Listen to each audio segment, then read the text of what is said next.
Lewis Hamilton, 10 races in, 0 podiums.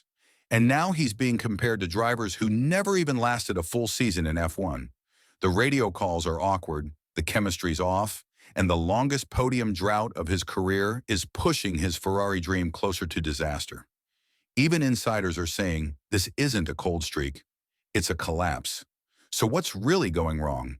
In the next minute, I'll expose the 2 hidden cracks tearing this project apart, and why this isn't just about the car, but about whether Hamilton still has that killer edge, or if Ferrari has become a graveyard for greatness.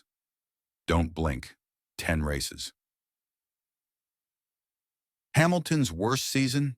Brutal podium drought and engineer rift exposed by Doornbos, 0 podiums. That's not a stat anyone expected to hear about Lewis Hamilton, especially not in red, but here we are. And Robert Doornbos couldn't help himself. "I feel for the guy," he said with a laugh. "I did 11 races and didn't get a podium either." Funny, until you realize he's dead serious, because this isn't just a cold streak. This is the longest podium drought of Hamilton's entire career. His only moment of glory this season? A sprint win. Not even a full Grand Prix victory. His best Sunday result so far? P4 at Imola, 2 seconds off the podium, and those seconds might as well be minutes in F1 terms. What's worse, if he slips one more spot in the standings, he matches last year's P7 finish with Mercedes.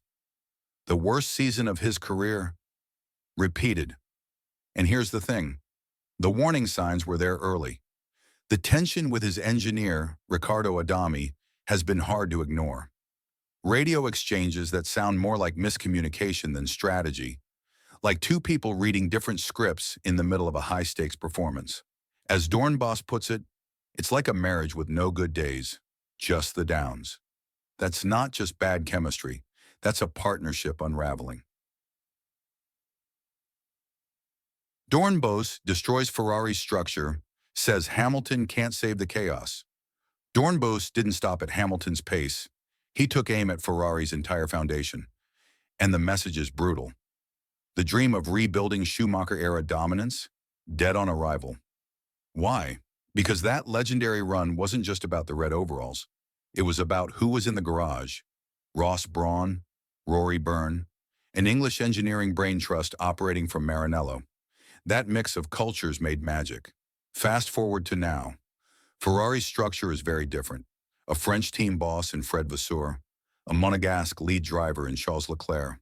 Doornbos didn't stop at Hamilton's pace.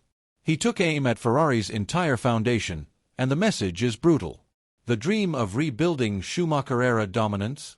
Dead on arrival. Why? Because that legendary run wasn't just about the red overalls. It was about who was in the garage.